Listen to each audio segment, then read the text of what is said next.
Mixed by DJ Nayan.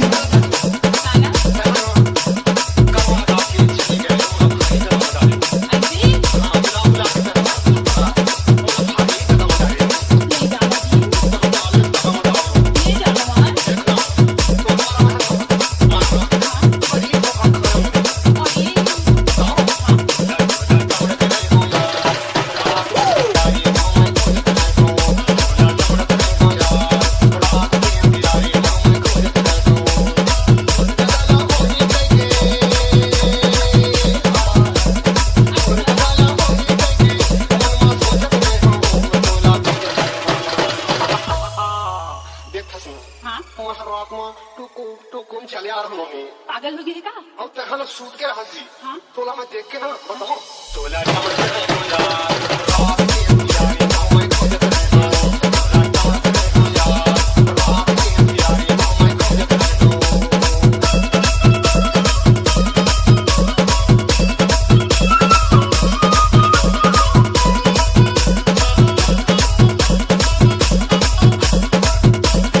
Mixed by DJ Nayan.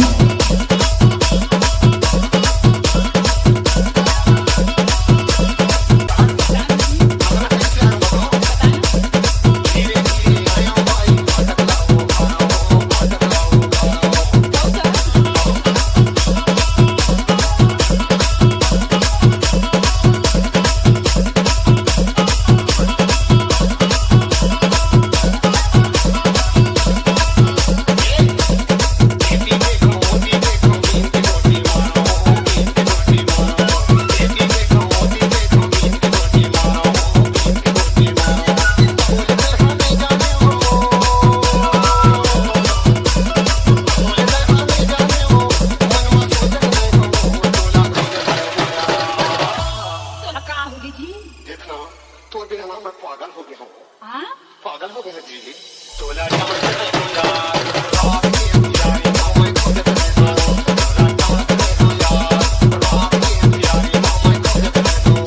Mixed by DJ Nayan.